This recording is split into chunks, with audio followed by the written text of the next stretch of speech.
Welcome to Sister Reach's monthly Social Justice Preachers Series. I am Dr. Sylvia Rue, Education and Outreach Director. Sister Reach is a grassroots 501c3 nonprofit organization founded by Cherie Scott in 2011 in Memphis, Tennessee. Sister Reach supports the reproductive autonomy of women and teens of color, poor and rural women, LGBTQIA+ people, and their families through the framework of reproductive justice. Sister Reach's mission is to empower our base to lead healthy lives, raise healthy families, and live in healthy and sustainable communities. This is achieved through working by a four-pronged strategy: education, policy and advocacy, cultural shift, and harm reduction on local, national, and international levels. Today, our Social Justice Preachers Series guest is Reverend Deborah L. Johnson. Reverend Deborah Johnson is the founding minister and president of Inner Light Ministries, an omni-faith outreach ministry dedicated to teaching the practical application of universal spiritual principles to all of life's circumstances. She is also the founder and president of the Motivational Institute, an organizational development consulting firm specializing in cultural diversity, serving public, private, and nonprofit sectors. Her clients range from Fortune 500 companies to community-based organizations. She is a dynamic public speaker, known for her ability to bring clarity to complex and emotionally charged issues. A lifelong social justice activist, Reverend Deborah is the successful co-litigant in two landmark cases in California. One set precedent for the inclusion of sexual orientation in the state's civil rights bill. The other defeated the challenge to legalizing domestic partnerships. Her groundbreaking work has been featured in numerous books, magazines, radio, and television programs, including conversations with the Neil Donald Walsh radio show, Shambhala, Sun Magazine, Showtime TV's Black Filmmaker Showcase, production Jump in the Broom, the film God and Gaze, Bridging the Gap, and ABC's Nightline. Reverend Deborah is the author of The Sacred Yes and Your Deepest Intent. Reverend Deborah is also an inductee into the Board of Preachers of the Martin Luther King Jr. Chapel at Morehouse College, which honors clergy for their lifetime in social work justice. She's a leadership development trainer for the Network of Spiritual Progressives, founded by Rabbi Michael Lerner and the Tikkun Community, Cornell West, and Sister Joan Chittister. She's also a member of the Advisory Committee Council of the Association for Global New Thought. She's an original Vision Corps member of the Agape International Spiritual Center in Los Angeles, founded by her spiritual mentor, Michael Beckwith. On a personal note, 50 years ago this month, Deborah Johnson and I met. We've been fast friends since then, and it's been a personal honor to be with this megawatt intellect, who is also an awful, wonderful, decent person. She will be speaking on environmental justice and theology. I give the floor to Reverend Deborah Lynn Johnson. Well, thank you, Dr. Rue. We were just in diapers 50 years ago. Welcome, everybody. And it is my honor, my privilege to be a part of this Preachers series and to speak about such an important issue about environmental justice and theology. Whenever we're talking about justice, we're ultimately talking about relationships. That's what justice is about. It's about the level of equity and fairness and balance between. We have a relationship with the environment. There's no question about it. And what you will find is that any matter of justice, I don't care what it's about, whether it's about social justice or environmental justice or economic justice, that any time that you're talking about relationships of one thing to the other, you're ultimately talking about theology. ultimately, because it's from our theology that we get the sense of who we are in connection to one another. That's a theological issue. Mm-hmm. And what we wind up finding is that that is defined in a broad array of different kinds of ways.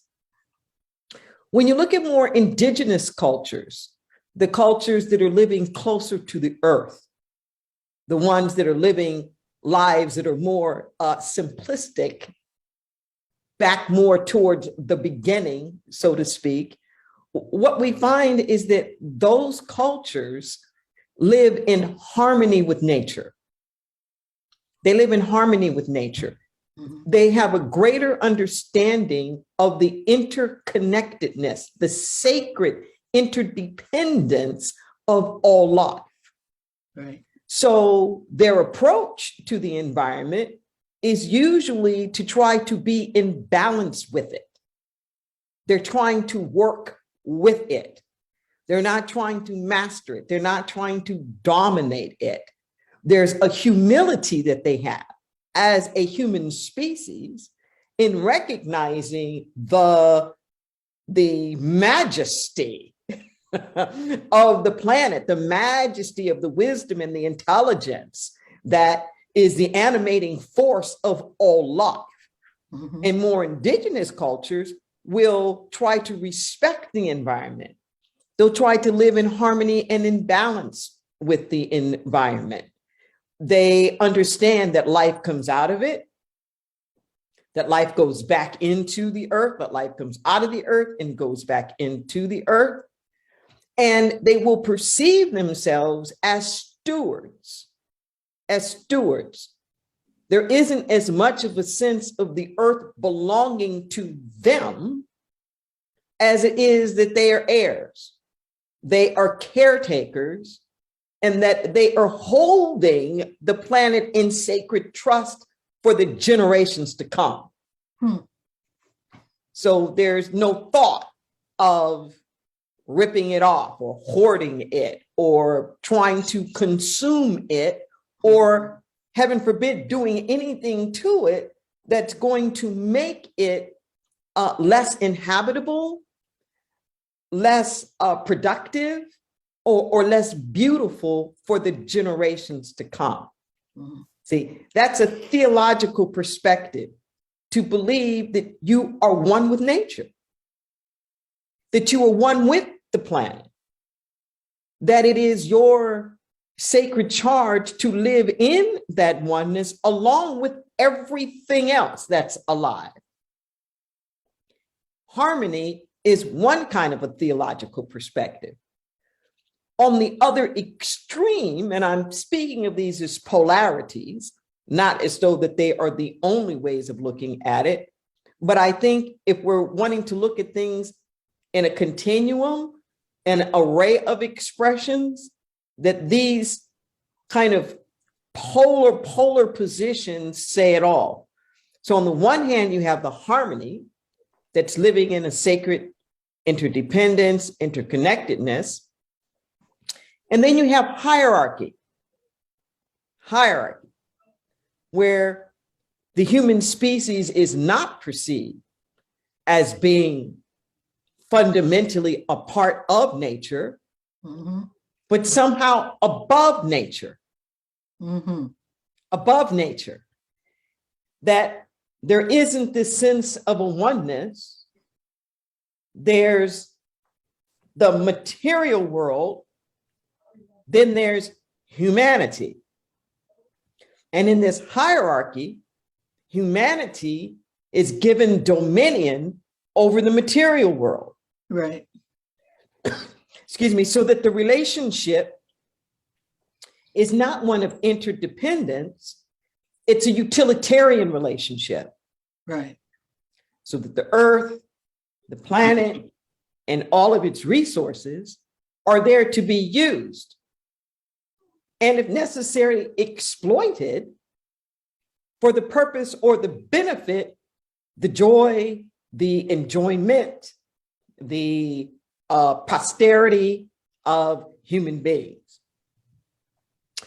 Once you start to get into this hierarchical consciousness, it isn't simply that human beings are above the planet or that human beings are above all other species. There becomes a pecking order within humanity itself. Mm-hmm. So there is this notion and there is this perception that there are certain people or certain groups of people who are more, quote unquote, in the image and the likeness of God. Right. That it is their charge and that it is their responsibility to run things. Mm-hmm.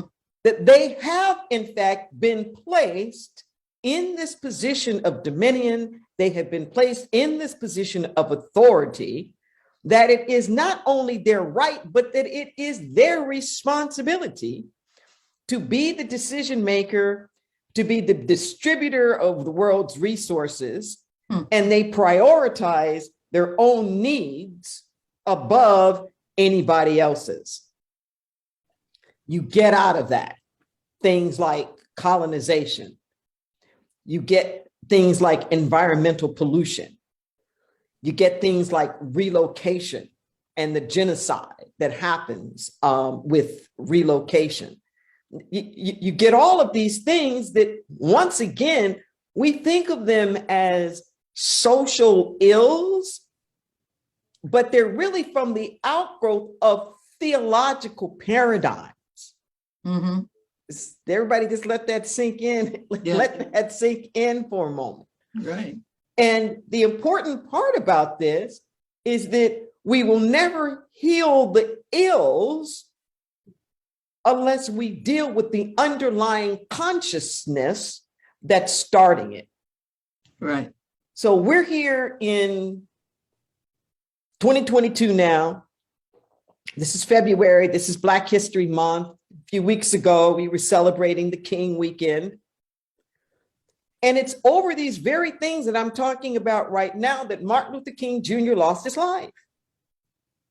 He was not killed over his civil rights activity. He was killed when he started speaking out against Vietnam and the war in Vietnam. Right.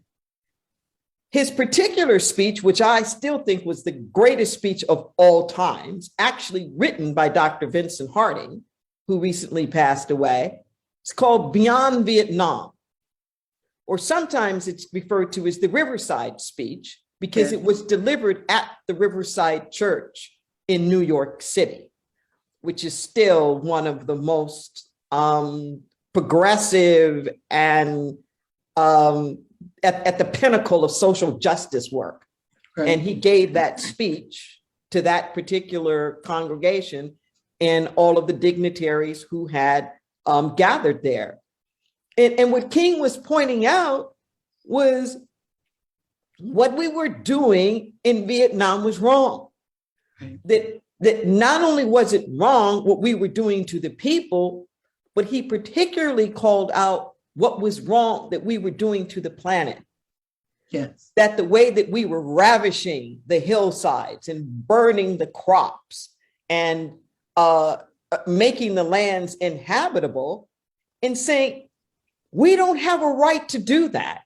Mm-hmm. And he was calling on the conscience of America, and particularly our conscience from a theological standpoint, right. to say that we need to change this activity that we're doing here to these people and to the planet, because it is out of alignment with what our true relationship with the divine needs to be. All right. Yeah. Yes. So anytime that you're dealing with issues of justice, and particularly environmental issues and social and economic, it's about relationships that boils down to your theology. Mm-hmm. Yes. Right. People will say you're supposed to subdue the earth, and they have run with that idea. Well, It's interesting because when you look at the words linguistically and what they're saying, they're only taking bits and pieces of it. Right. There was also the command in Genesis to dress and to keep the earth, to be the caretaker of it, to be a good steward right. of it. And somehow or another, we have lost the stewardship aspect of it in trying to assume a dominion. You know, if you're a parent, you are given dominion over your family. But the purpose of the dominion is not to exploit your family. It's not to abuse or to oppress the members of your family. Mm-hmm. You're given the dominion as the caretaker. Right. To say it's you who's going to make the decisions about the resources. It's you who's going to make the decisions about the allocations. It's you that's going to make the corrective measures when things need to be corrective. It's you who's going to make sure that things are in alignment. And that's our charge. Right. Exactly. Have you spoken to other people about this, and what has been some of the responses? And like this sermon. Yes, I have spoken to other people, and I'm always amazed that everybody else is amazed that nearly everything is a theological issue. Yeah, okay. They want to separate it out somehow. Like, well, this is an environmental issue, you know, and this is a scientific issue, and this is this issue. No, it's all under the one banner. And what I can say is that I'm finding that more and more people are in fact awakening to the level of stewardship that really is ours. The urgency around climate change, mm-hmm. the urgency around pollution, the urgency around some of these things is making people stop and take a look, because we're on a path that is absolutely unsustainable. And the only way that we can change our path is to shift our sense of relationship to the environment. Right. You know, this isn't that different to me than social justice issues. Footprint on the planet, footprint on the people, it's the same footprint that's coming out of the same consciousness. Mm-hmm. When you look at the civil rights movement, sometimes I wish we hadn't called it the civil rights movement, because it's really a spiritual rights movement. It's really the establishment of our equality under the eyes of God. And if there is this pre-existing equality, then the laws that we have that are discriminating against us and oppressing us, they are not justifiable. So what we understand, what King and everybody else understood, is that the laws won't make us equal. The best that the laws can do is affirm and confirm our pre-existing equality. Right. So you don't make laws to make people equal. You make laws to take away any false restraints, constrictions, restrictions, the things that are denying them their humanity. We already are equal. Exactly. It's the same way. The planet, I really appreciate the work that's being done around the world. I happen to be on the board of directors of an organization called the Pachamama Alliance. And we are in partnership with indigenous cultures in the rainforest and the sacred headwaters in the Amazons, mm-hmm. to help them not only protect that land, but to shift what they refer to as the dream of the modern world that creates the demand to exploit those areas in the first place.